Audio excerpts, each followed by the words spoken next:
Yeah, in that case, I can move on to the second work, where we try to quantify and improve context usage, but this time without relying on human annotations.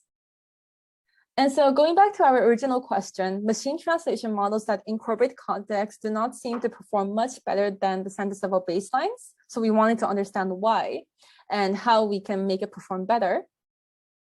And so another hypothesis on top of that, the models pay the wrong attention, is that models may also often ignore the context altogether. And so even though context is passed to the models, we believe that the models will mostly learn to just ignore the context and use the information in the current sentence. But to test this hypothesis, quantifying how much models are using context is not straightforward. And some evaluation methods have been proposed to measure model performance on translations that require context, such as the contrastive datasets that we talked about. But these methods are often confined to just a narrow set of phenomena, such as only pronoun translation or lexical cohesion, and they cannot quantify context usage directly or in general. So we wanted to investigate, can we have a metric that is not specific to a predefined set of discourse phenomena? And so to achieve this, we developed a method called conditional cross-mutual information. So recently, there's Bugliera et al. Who proposed a cross-mutual information metric to measure the difficulty in translating between different languages. And this is an analog of mutual information that uses the models QLM to estimate the uncertainty over the target language and QMT to estimate the uncertainty over the target language given the source. So this way they can disentangle the difficulty of modeling the target language by itself from the difficulty of modeling the target language given a source sentence. So in this work, we were inspired this metric and we extend this with conditional cross-mutual information. So our metric, the CXMI, is done by considering an additional variable for the context C and measuring how much information the context C provides about the target Y given the source X. So note that we introduced two models. So the first one is QMTA, which is a sentence level translation model, and QMTC, which is a context-aware translation model. And this is an illustration of how CXMI can capture context usage. So when given only the source X, we can measure the uncertainty over the target language Y given the source X. But when we additionally give the context C, we can measure the uncertainty over the target language Y given the source X and the context C. And so the CXMI is the difference in uncertainty or the information gate that we have when we introduce context. But now, to model this, what considerations do we need about the sentence level and context-aware models? While they can, in theory, be any models, we are interested in removing any confounding factors other than the context that may lead to instability in the estimates of the distributions. So, for example, if the two models that we use for CXMI use completely different architectures, then it will not be clear if the difference in the probability estimates that we obtain is due to the introduction of the context or due to other extraneous factors such as differences in architectures, training regimens, or random seeds.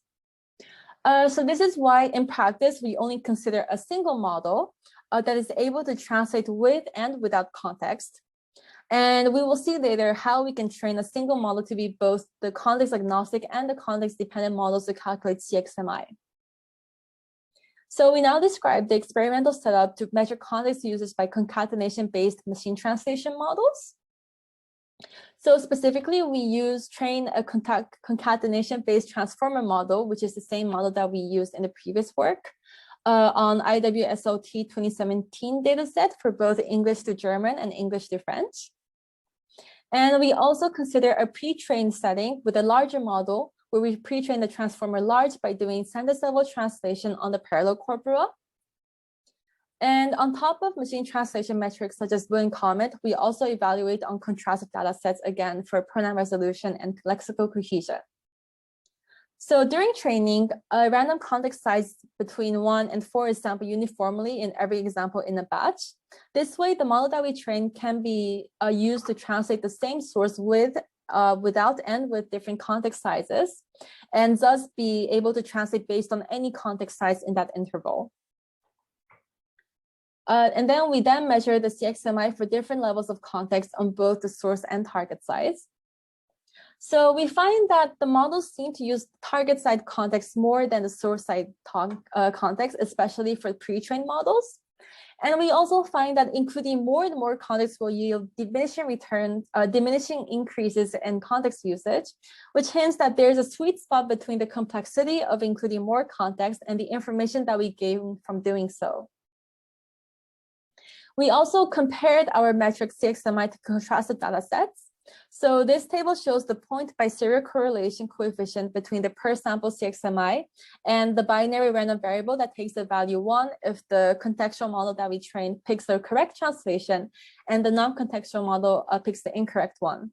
And we find that there is a positive correlation between CXMI and the previous measures of context usage.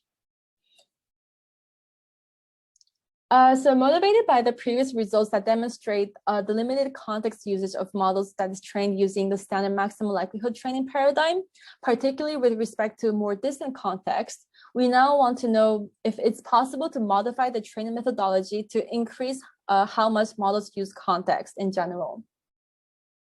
So to answer this, we propose Codeword Dropout, which is an extension of a popular regularization technique that is used in sentence-level machine translation called word dropout.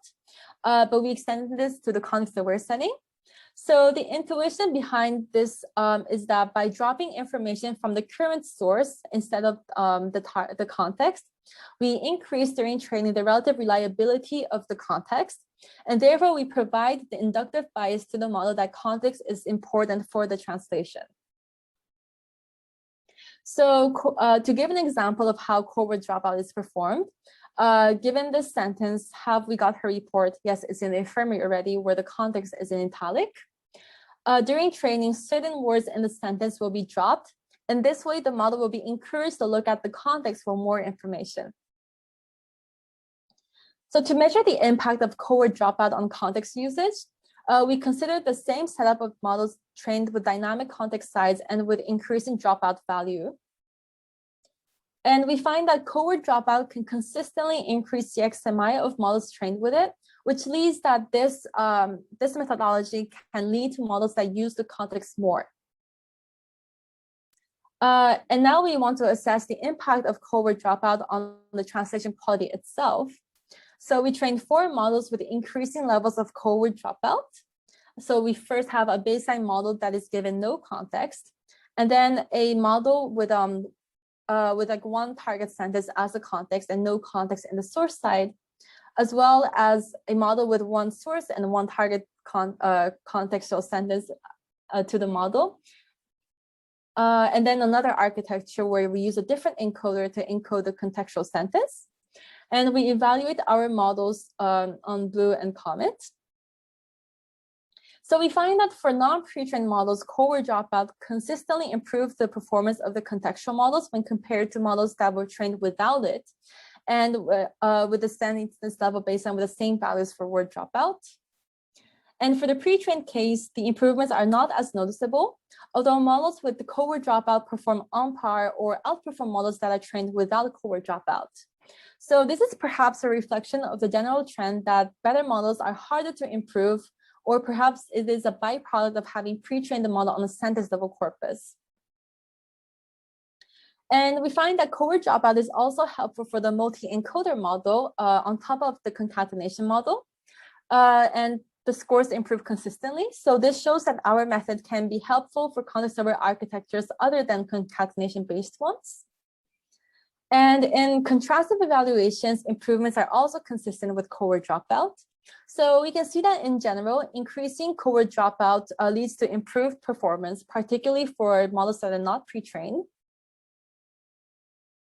And similarly, Codeword Dropout improves the performance of the multi-encoder model across all the different phenomena that we evaluate, which again shows that our proposed regularization method has benefits for multiple architectures in context-aware machine translation.